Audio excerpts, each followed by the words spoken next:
Hello everyone. In this talk, I'll present our work on reactive dataflow for in-flight error handling in ML workflows. My name is Kaustubh, and this is a joint work done at the Data Systems Lab at the Indian Institute of Technology, Delhi. So the success of machine learning has brought about transformative changes enabling more accurate predictions, workflow automations, and in general, it has enhanced data analytics. So let us consider a simple example workflow where our goal is to extract information from the scans of identity card images.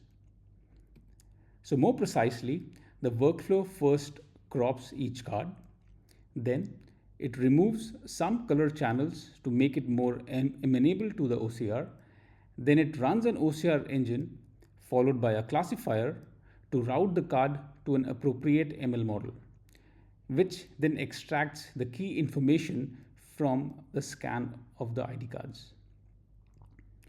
Now, such ML workflows mix ML models such as an OCR engine, a classifier model, or a document extraction model with traditional data flow operators like filters and union. Hence, they can be easily expressed in data flow systems.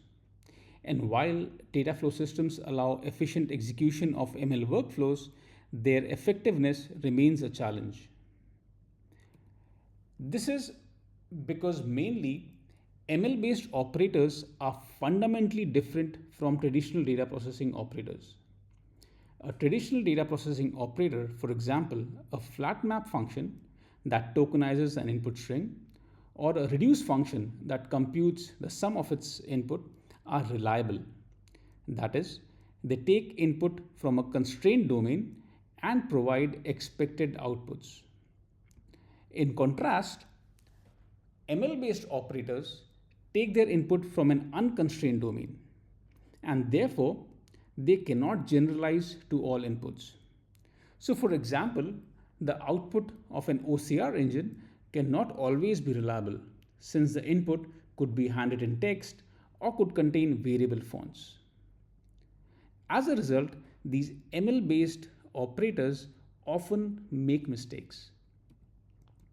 This interleaving of ML based operators with traditional data flow operators often leads to ineffective data flows. ML models can silently introduce errors in the data flow. This could be due to change in the input data. This could be due to noise.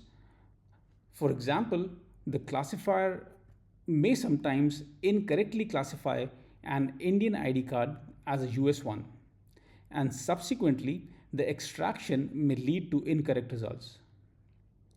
Such errors can have a huge impact on end-to-end accuracy of ML workflows. Therefore, in-flight error handling, that is, detecting and correcting in-flight errors, is extremely crucial for effectiveness of ML workflows. Overall, in-flight error handling entails three key challenges. First, some errors may only be detected in the output of some downstream operator. For instance, an ID card that was incorrectly classified as a US ID card may only be detected later when the extracted information contains null values, or, for example, contains semantically incorrect data, such as having an expiry date before the issue date. The second challenge pertains to the fact that correcting an error often requires fixing output of some upstream operator. So, for instance, using an alternative OCR engine.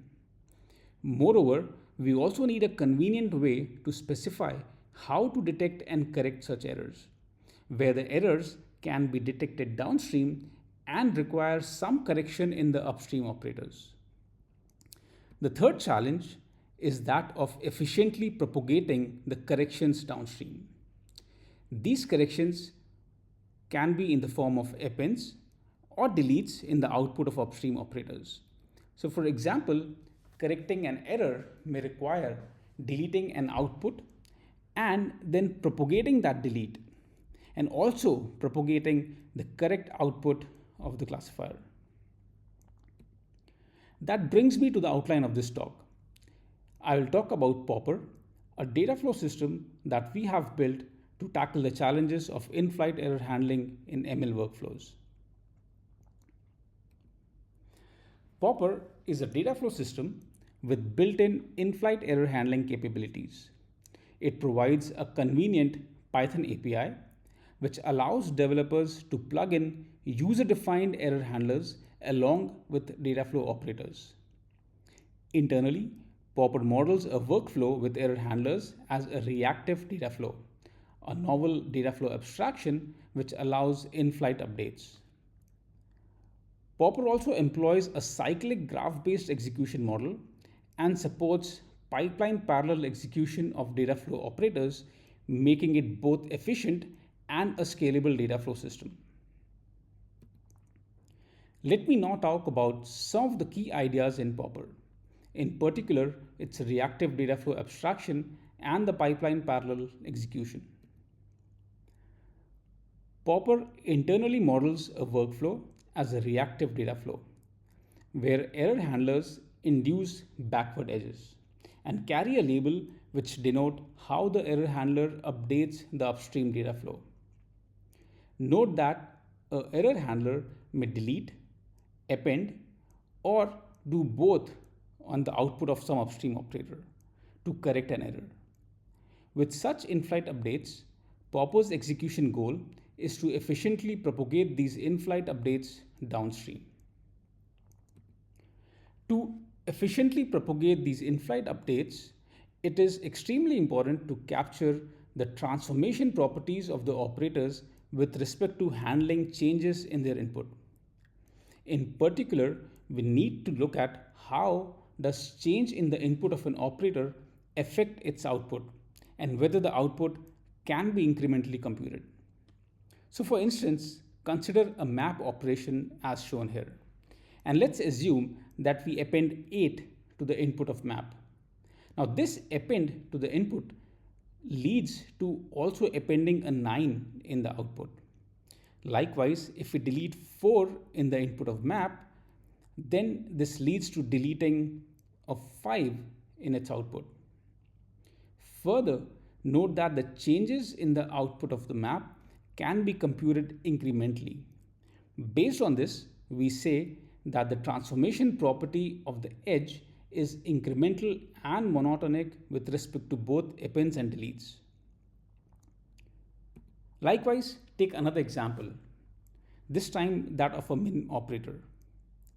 The operator for a given set of input computes the minimum value. Here, if we append 2 to the input of the operator, then this leads to both an append and a delete in its output. Moreover, this output can be incrementally computed. However, deleting a value in its input may require recomputing the minimum. For such cases, we say that the edge here is incremental and non-monotonic with respect to appends, and it is non-incremental with respect to deletes. As another example, consider the order by operator that assigns absolute ranks. Here, deleting an input requires recomputing the absolute ranks. Also, if we append something to the input, so for instance, say a 2, then this requires also recomputing the order. In these cases, we say that the edge is non-incremental. In total, we categorize forward edge into 7 types depending upon their transformation property with respect to handling changes in the data flow. This allows us to efficiently execute data flow operators by pipelining incremental changes whenever possible.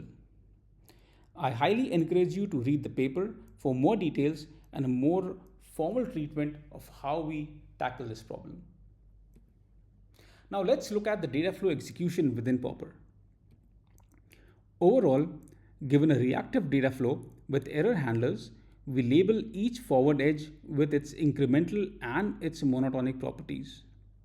we carefully use these properties to break the graph into stages.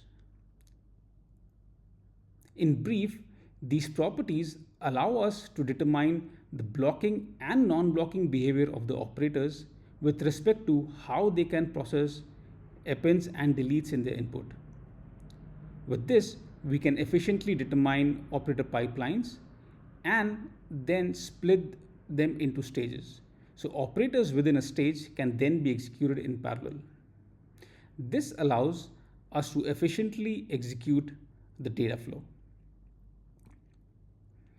I'll now present some early results of some experiments that we conducted to evaluate Popper. We used 6 real-world workflows comprising standard ML models. In the first set of experiments, we evaluated how effective is in-flight error handling. Overall, we found that in-flight error handling can actually improve both precision and recall. Here the x-axis shows precision and the y-axis shows recall. The blue dot shows a baseline workflow without error handling. The red dot shows error detection that just drops the tuple upon detecting an error. The green dot shows the workflow with error handling. The number shows the F1 score. We see that in-flight error handling can improve the F1 score by up to 44%. We also found that in-flight error handling can improve the trade-off between runtime and accuracy. So for instance, we ran a workflow where we combined both a light ML model and a heavy ML model. However, we would only run through the heavy ML model only when there was an error detected in the output of the light ML model. This allows us to trade off runtime with accuracy. In another set of experiments, we also found that improvements in precision and recall leads to a reduction in human-in-the-loop cost. So for instance, in one of the workflows, we approximate how much cost does it incur by sending the results to a human to further verify them. In this case, we found that with in-flight error handling, the human-in-the-loop cost can be reduced by up to 40%. In summary, more and more applications require combining machine learning models and traditional data processing. And we observe that these ML workflows fundamentally differ from traditional application development as they rely on these flaky building blocks, which are the ML models and are prone to make mistakes. Therefore, in-flight error handling is crucial for developing effective ML workflows. In this paper, we presented Popper, a data flow system that we have developed with built-in capabilities for in-flight error handling. Popper employs a novel reactive data flow abstraction to model workflows with error handlers. It also employs a cyclic graph-based pipeline parallel execution and can improve the effectiveness and efficiency of workflows. Popper is actively being developed, and I highly encourage you to read the paper for more details about Popper. Thank you.